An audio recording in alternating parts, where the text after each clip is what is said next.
नमस्कार आप सभी को आपके ही अपने प्यारे से YouTube channel we are education के ऊपर में स्वागत है।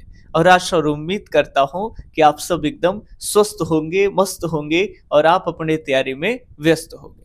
तो चलिए, जो भी संगीत यानी म्यूजिक की तैयारी कर रहे हैं उनके लिए आज हम 117 से 127 तक प्रश्न देखेंगे। ठीक है, ये सभी प्रश्न वीवीआई वाले संगीत के सब्जेक्ट के वीवीआई इंपॉर्टेंट प्रश्न होते हैं जो आपके परीक्षा में देखने को मिलेंगे। ठीक है, तो आज हम टॉप 10 वाले सीरीज का 117 से शुभारंभ करेंगे और 127 तक देखेंगे 10 क्वेश्चन और आपको बताने कितने सही है। उनसे पहले एक सभी को जानकारी दे दे, सूचना है कि हम जो भी संगीत की तैयारी कर रहे हैं उनके लिए एक बैच लेकर के आए हैं। ठीक है, जिसमें काफी बेसिक यानी जीरो से लेकर करके जो हीरो बोलते हैं यानी शिखर तक, ठीक है, तो शून्य से शिखर तक आपकी जो है संगीत विषय की तैयारी कराए जाएंगे।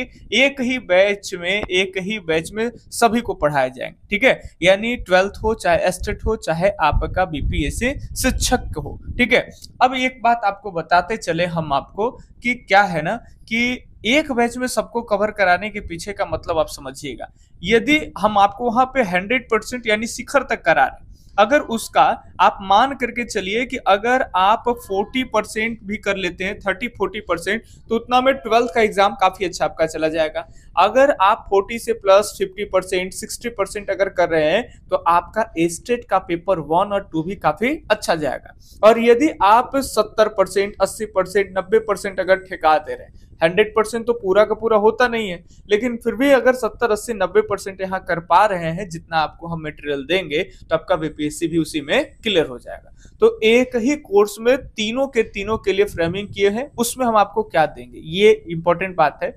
तो सबसे पहले तो 1000 से भी अधिक प्रश्नों का सीरीज देंगे। 1000 फिलहाल के लिए टाइप कर चुके हैं। आप कहेंगे कि सर आपके पास प्रश्न नहीं होंगे, तो वो भी हम आपको दिखा भी सकते हैं। ठीक है, आज के वीडियो में लास्ट में आपको दिखाएंगे। तो 1000 प्रश्न आपको कर दिए हैं और जितने दिन बैच चलेंगे उतने दिन जितने भी क्वेश्चन टाइप होंगे आपको उसी कोर्स में वो चीजें मिलेंगे। ठीक है, और लगभग संगीत के जितने भी टॉपिक्स हैं सबके आपको बढ़िया से समझा कर करके और उसका नोट्स दिया जाएगा। थ्योरी वाले आपको नोट्स भी मिलेंगे, क्लास भी मिलेंगे और 1000 से अधिक प्रश्नों का सीरीज। ये सब कुछ आपको 199 रुपया में मिल जाएगा। और जो चाहते हैं कि केवल हम प्रश्नों का सीरीज ले तो उनको मात्र 99 रुपया देना पड़ेगा। केवल ऑब्जेक्टिव जो है वो आपको आंसर के साथ 4 ऑप्शन 5 ऑप्शन जो भी आपका वो मिल जाएगा। ठीक है, तो आप इसके लिए मेरा नंबर नोट कर सकते हैं। इस नंबर पे आप अधिकांश जो भी आप पूछना चाहते हैं, आप मन की अभिलाषा वो पूछ सकते हैं। लिखिए 8825 और 376551, ये मेरा कांटेक्ट नंबर है। व्हाट्सएप इसी से है और इसी से कॉल भी है, तो कॉल या व्हाट्सएप कहीं भी आप संपर्क कर सकते हैं। चलिए आज के सीरीज हम लोग देखिए, आपका समय काफी ज्यादा हो गया है। संगीत पारिजात में कितने राग बताए गए हैं?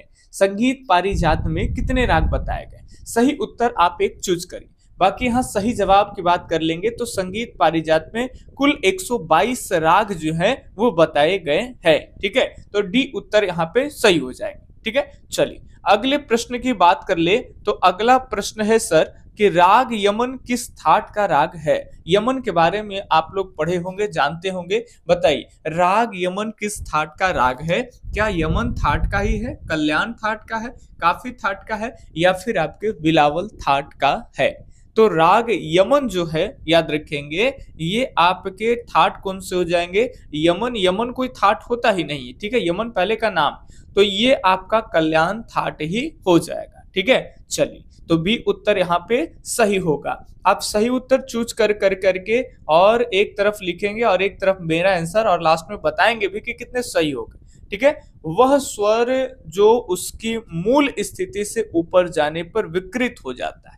देखिए सीरीज में बहुत सारे प्रश्न नॉर्मल भी आएंगे, बहुत सारे प्रश्न आपके लिए काफी अच्छे आएंगे जो पहले इस तरह के प्रश्न नहीं किए, तो घबराना नहीं है। अगर हल्के आ रहे हैं तो समझिए रिवीजन हो रहा है, अच्छी बात है। ठीक है, और भारी आ रहे हैं तो उसको सीखिए। ठीक है, वह स्वर जो उसकी मूल स्थिति से ऊपर जाने पर विकृत हो जाता है, ये क्या है? तो ये म है। ठीक है। म है, अगर ऊपर जाएंगे तो म के नीचे का जो नोटेशन होता है आप लोग ऐसे बजाएंगे, ये आपके तीव्र म हो जाएंगे, तो ये तीव्र म क्या हो, विकृत है। तो सी उत्तर यहाँ पे आपके एकदम जनाब राइट है। ठीक है, चलिए नेक्स्ट क्वेश्चन की अगर हम बात करते हैं, 120 नंबर प्रश्न है, ये बताइए संगीत रत्नाकर के किस अध्याय में ताल संबंधी विवरण मिलता है।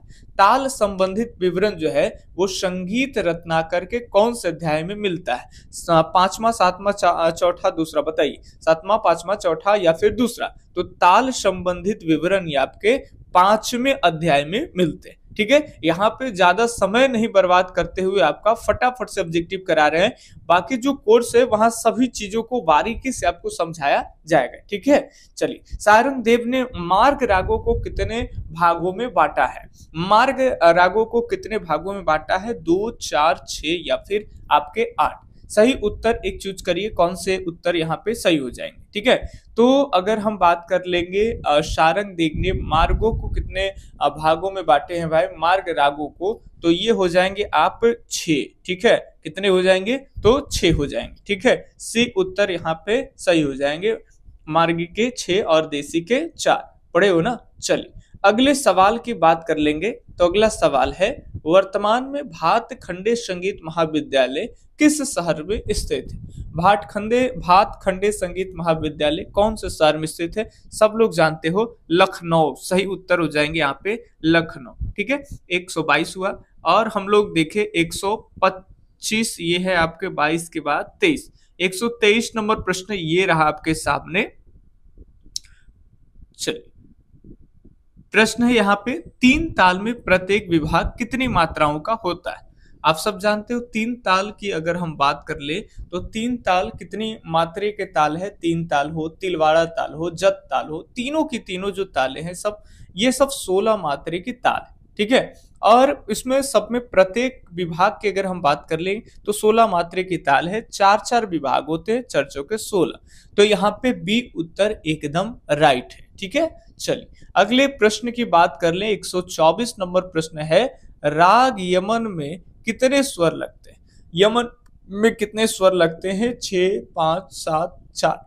तो राग यमन सब लोग जानते हैं, इस संपूर्ण जाति का ये आपके राग है, यानी आरोह में भी 7 और अवरोह में भी 7 लगेंगे। तो यहाँ 7 सी उत्तर एकदम आपके राइट हो जाएंगे। अगले 125 नंबर सवाल देखेंगे फटाफट से। ये है आपके पश्चात संगीत में 2 स्वरों के बीच का कितना अंतर होता है, बताइए। पश्चात संगीत में 2 स्वरों के बीच का अंतर कितना होता है, 1 सेमीटोन, 2 सेमीटोन, 3 सेमीटोन या फिर 4 सेमीटोन। तो यहाँ पे सही उत्तर हो जाएगा आपका 1 सेमीटोन का अंतर होता है। आप लोग पढ़े होंगे कि 2 स्वरों के बीच का अंतर कितना होता है, तो 1 सेमीमीटर। ठीक है, चलिए अगले 126 नंबर प्रश्न है, एकदम आज के सीरीज के लास्ट ही हो जाएगा, एक क्वेश्चन और के बाद। चलिए पश्चात संगीत में शुद्ध स्वरों को क्या कहते हैं। तो पश्चात संगीत में शुद्ध स्वरों को आप सब जानते हो क्या कहते हैं, तो नेचुरल कहते हैं। ठीक है, कोमल को क्या कहते हैं, फ्लैट, और तीव्र को कहते हैं फ्लैट। फ्लैट किसको कहते हैं, कोमल को। कोमल लड़की का भी नाम होता है, आप ऐसे भी याद रखिएगा, सेंट मार के निकले तो कोमल जो है वो आप पे फ्लैट हो गई, क्या हो गई, फ्लैट। कभी जल्दबाजी में उत्तर दे रहा हूं तो ये चीजें ठीक है, जैसे कोमल स्वर कहेगा तो फ्लैट, या फ्लैट कहेगा तो लड़की का नाम याद रखिएगा कोमल। और चलिए अगले सवाल की तरफ अगर बात कर लेंगे, आज का लास्ट प्रश्न है। ठीक है, तो ये प्रश्न है आपका, पश्चात संगीत में किस स्वर लिपि पत्ती का प्रयोग किया जाता है, बताइए। आरक मात्रिका या फिर आकार मात्रिका, अष्टाप स्वर लिपि का, भात खटे या फिर दक्षिणी। तो फटाफट से जवाब देंगे कौन सा उत्तर सही होगा। तो पश्चात संगीत में अगर किस स्वर लिपि का प्रयोग, तो ये हो जाएंगे आपके अष्टाप स्वर लिपि। पश्चात संगीत में किस स्वर लिपि पत्ती का प्रयोग किया जाता है, तो इसमें हो जाएंगे आपके अष्टाप स्वर लिपि। ठीक है, तो ये आपके 27 इंपॉर्टेंट प्रश्न कराएंगे। जो बच्चों का एग्जाम है, जल्दबाजी में है, जल्दी में करना है 2-3 महीना में, तो इसमें 10-10 क्वेश्चन आपको कराएंगे, तो काफी समय लग जाएगा। ठीक है, यूट्यूब पे जो फ्री आप आपको मिल रहा है, इसमें समय ज्यादा लगता है। और अगर इसका लिंक भी अगर आपको प्लेलिस्ट कर देंगे तो इतना सारा वीडियो हो जाएगा कि आप घबरा जाइए। इसलिए बोल रहे हैं कि आप लोग जो है वो संगीत सक्सेस का बैच ले लीजिए, और डरा नहीं रहे हैं, काफी कम फीस में भी आपको मिल रहा है। अगर आप चाहेंगे पूरे यूट्यूब पे किसी पे कि केवल हम संगीत की तैयारी कर ले, जैसे भी कोई बीपीएससी का कर रहा है तो चाहेगा कि हम केवल 80 अंक का तैयारी करें और बाकी तो अलग अलग चैनल पे वो लोग एमसीक्यू मारते हैं, ठीक है, या फिर एक साथ जो कोर्स पे देते हैं उनके सारे फैकल्टी उनको ठीक नहीं लगता है, तो आप चाहेंगे कि 80 अंक के लिए केवल संगीत का कोई हमें अलग से बैच दे दे, तो वो पॉसिबल नहीं है, ठीक है। सारे लोग, ये एक धंधा है भैया, सिंपल बात कर लेंगे, ये एक बहुत बड़ा बिजनेस होता है जहाँ पे बड़े बड़े एसी, बड़े बड़े सिस्टम वगैरह लगे हैं, काफी सारे लोग वर्कर, फैक्ट्री एक कंपनी की तरह काम कर रहे हैं, बहुत सारे एम्प्लॉयज जिनकी सैलरी वगैरह अच्छा है, तो वो नॉर्मल बात है कि उतने उनको खर्च है, फिर भी जो चला रहे हैं उनको भी एक इनकम चाहिए, तो वो तो 2000-3000 में वो बैच बेचेंगे ही बेचेंगे। तो देख लीजिए आप जिस तरह से आपको लगेगा, ठीक है। बाकी अगर बैच ना भी लेना है तो भी कोई आपको हमसे हेल्प हो तो नंबर आपको दिए गए हैं, आप उस पर बातचीत कर सकते हैं, ठीक है। अगर आपको बेहिजक झिझक टाइप का लग रहा है, क्या होता है नहीं होता है एग्जाम में किस तरह, जैसे जो लोग स्टेट दे के आए तो उनको तो थोड़ा सा स्टेट का जो समस्या है ना वो खत्म हो जाता है कि चलो भैया स्टेट हम देख लेंगे, किस तरह से उनको लेवल मालूम हो जाता है। लेकिन अगर बीपीएससी अभी नहीं दिए हैं तो उसमें जो भी आपको ये लग रहा है कि क्या होगा नहीं हुआ, प्रश्न कैसे आएंगे, तो उस पर भी हम बात कर सकते हैं। जो लोग को लग रहा था कि सर नोट्स किस तरह से देंगे, आपके पास क्वेश्चन है क्या नहीं है, उतने सारे क्वेश्चन कहाँ से लाएंगे, तो कि काफी सारे प्रश्न जो है वो टाइप किया। अभी ये जो फाइल्स हम आपको क्वेश्चन करा रहे हैं, इस फाइल में तो बहुत कम क्वेश्चन है, और एक और फाइल बना रखे हैं पीडीएफ का, ठीक है, एमसीक्यू का, उसमें आपको और काफी सारे प्रश्न जो है वो मिल जाएंगे। इसमें भी आप देख पा रहे हैं 500-600 प्लस क्वेश्चन जो है यहाँ पे है, ठीक है, आंसर वगैरह के साथ 650-700 के आसपास में क्वेश्चन है, ठीक है। तो वो आपको घबराने की कोई जरूरत नहीं है, आपको सारे 1000 के आसपास में स्टार्टिंग में ही देंगे और बीच बीच में आपको भी देंगे, ठीक है।